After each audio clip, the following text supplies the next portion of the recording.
What's the meaning of Black Knight?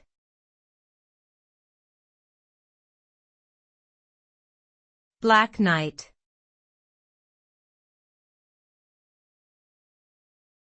Black Knight.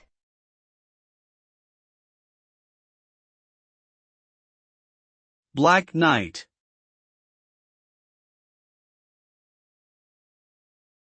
Black Knight.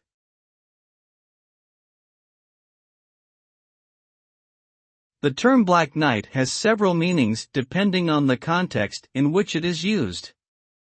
In medieval times, a Black Knight was a type of villainous character in stories and legends who wore black armor and was often portrayed as an evil adversary. In modern times, the term is more commonly used to refer to companies that make takeover bids for other companies without actually intending to acquire them. These Black Knight companies may be trying to disrupt the acquisition process and force the target company to accept a higher bid from a different suitor. Overall, the term Black Knight often signifies a negative or aggressive force in a given situation.